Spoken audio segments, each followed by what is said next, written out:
Vic, you've been responsible for some of the biggest communication challenges in your role in both Iraq and Afghanistan. What did you learn about how to prioritize your message during those experiences? Well, not just in those experiences, and I'll certainly touch on those as much as we want to talk about it, but in any situation, it's really about understanding who your audience is and how they're going to receive the message. I mean, because it's not about what you're communicating and what you're saying. It is, but it's really about the people receiving your message. So you have to take all kinds of things in consideration when you're trying to get that audience member or person to receive what you have to say. And sometimes it's prioritizing to the point where what's my key message I want delivered, and forget all the other stuff. All this other stuff is chaff, and trying to drive home that message.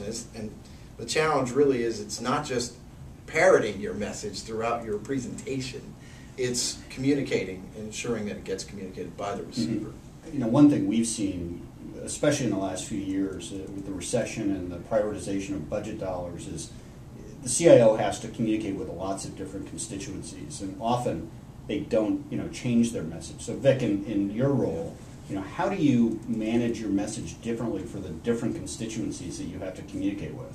Well, it depends on how much time and resources you have. It's really about the nitty-gritty.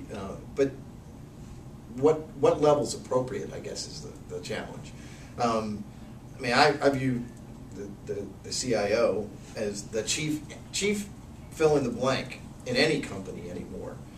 You are a communicator. You do represent that organization. So you've got to be able to communicate, again, pick the audience and understand who it is.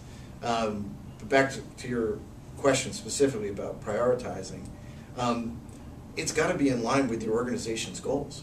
And so just like the business itself, with the CEOs driving the organization or the shareholders, but in order to effectively do anything, Bill, I'll go back to how you reached out to me and Gary on how we got here.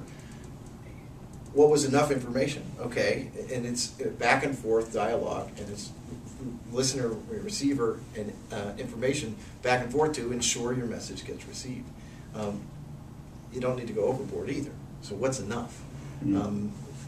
In the world we live in today, certainly in our social media world, there's competing messages, lots of them, and different motivations, different behaviors, but it all comes back to that person who's trying to receive the information. So keep it, the KISS symbol, the KISS principle, there's always applies. Keep it simple. What are you trying to effectively communicate? Mm-hmm. And don't overthink it, quite frankly. So, do you, in the time you spent in the Middle East, in both Iraq and Afghanistan, you were dealing with people who were from different cultures, different backgrounds. Did your communication style change based on your understanding of how they would best receive information? Without question. And it's not just the communication style, but the communication channels that you use. So, I might be trying to reach an Afghan in a local village, and the best way to reach them actually is word of mouth or radio. Mm. It's certainly in rural Afghanistan. So you have to use those channels to reach through a tribal elder to reach to them. And at the same time, radio with an appropriate cultural bent to what's appropriate for Afghans. So you always have to take into consideration, the receiver, how they get their information.